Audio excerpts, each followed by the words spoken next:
సుబ్బారావు గారు ఓకేనా? హర్ష్ కుమార్ గారు ఇప్పటి వరకు ఆయన ఇప్పుడు 6 o'clock వరకు ఆయన ఒక నిరాహార దీక్షలో కూర్చున్నట్టున్నారు ఒక రాజకీయ నాయకుడిగా. సరే ఇదలా ఉంటే అండి, ఈరోజు రాజమండ్రి సెంట్రల్ జైలు నుంచి విశాఖకి వెళ్ళిన కోడికత్తి సీన్ విషయంలో ఎన్ఐఏ ఇందులో ఏమీ లేదు అని చెప్పినా లోతైన దర్యాప్తు కావాలి అంటూ ఆ ఎన్ఐనే అడుగుతున్నారు తప్పితే ఒక స్టేట్ గవర్నమెంట్ నుంచి పోనీ దానికి ఏమైనా స్పెషల్ కమిటీని వేసో లేదు ఇంకెవరితో ఆయన విచారణ జరిపించడమో ప్రభుత్వం ఎందుకు ఇనిషియేట్ తీసుకోవట్లేదు? దాని విషయంలో అంటీ ముట్టనట్టుగా ఉంటున్నారా, ఎందుకులే అనుకుంటున్నారా, లేదంటే అతను బయటకు వస్తే సమస్య అనుకుంటున్నారా? అంటే ఏం జరుగుతుందండి? యాజ్ అన్ అడ్వకేట్గా మీరు ఏం చెప్తారు? ఇక్కడ సహజంగా మర్డర్ కేసులో ముద్దాయిలుగా ఉన్న వాళ్ళు వెంటనే బయటకు వచ్చారు. వాళ్ళు అధికార పార్టీకి సంబంధించిన వ్యక్తులు, అవినాష్ రెడ్డి కానీ, లేదంటే భాస్కర్ రెడ్డి కానీ, లేకపోతే వీధి సుబ్రహ్మణ్యాన్ని హత్య చేసినటువంటి అనంతబాబు కానీ వస్తారు.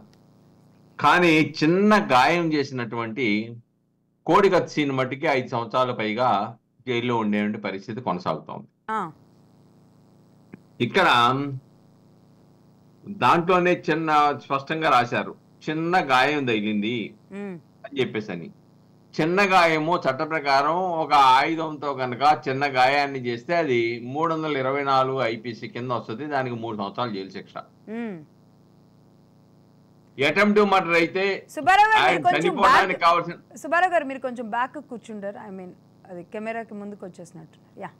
ఇప్పుడు ఓకే అండి, ఓకే, క్యారీ ఆన్. కాబట్టి సెక్షన్ కూడా ఒక 3 సంవత్సరాలు ఆయుధంతో గాయపరిస్తే, చిన్న గాయం చేస్తే దానికి 3 సంవత్సరాలు జైలు శిక్ష, కానీ 5 సంవత్సరాలు అనుభవించాడు.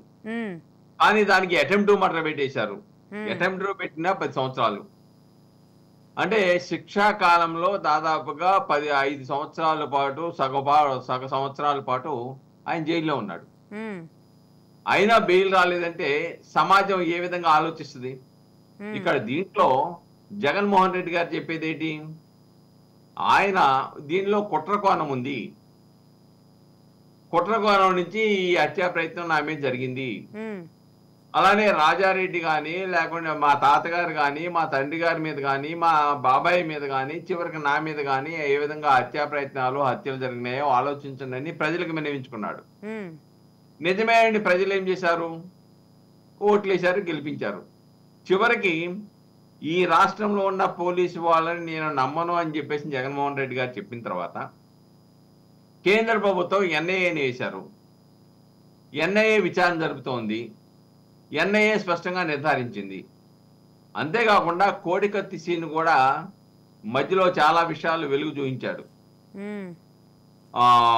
ఈయన ఇంతకుముందు రెవెన్యూ మినిస్టర్ కోనసీమ ఉత్తరాంధ్ర నాయకుడు సత్యబాబు గారు, ఆయన బంధువు శ్రీన్ అనే అతను ఏ విధంగా దీంట్లో పాత్ర ఉందో, అలానే ఈయన వైఎస్ఆర్సీపీ సింపథైజర్ అని చెప్పేసి శ్రీను, కోడికత్తి శ్రీను, అలానే నేను ఆయనకి సింపతి వస్తుందని చెప్పేసి టెర్రరైజ్ చేసినటువంటి కత్తితో చనిపోకుండా సింపతి కోసమని చెయ్యి మీద గీశాను అని చెప్పాడు.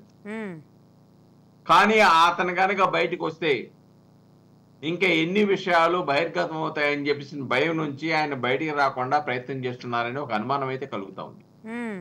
అయితే ఇక్కడ జగన్మోహన్ రెడ్డి గారు నిజంగా కనుక ఆయనే పొడిచాడు అని అనుకుంటే కోర్టుకు సాక్ష్యం చెప్పాలి. లోతుగా ఎన్ఐఏ విచారించలేదని చెప్పేసి నీ ఎన్ఐఏని ఎందుకు విమర్శిస్తా ఉన్నావు? లోతుగా అంటే నీ ఆలోచన ఏంటి అసలు? అంటే ప్రత్యర్థుల మీద నువ్వు చెప్పినట్టుగా ప్రత్యర్థుల మీద ఎన్ఐఏ గనక ఆరోపణలు చేస్తే అది లోతుగా అని భావిస్తున్నావా? నువ్వు బోనెక్కి నీ మీద జరిగిన అన్యాయాన్ని న్యాయస్థానం చెప్పుకోవడానికి ఎందుకు వెనకంజ వేస్తా ఉన్నావు అనేది ఇక్కడ చాలా స్పష్టంగా జగన్మోహన్ రెడ్డి గారు ప్రజలకు చెప్పవలసిన అవసరం ఉంది. ఈ రోజున కోడికత్తి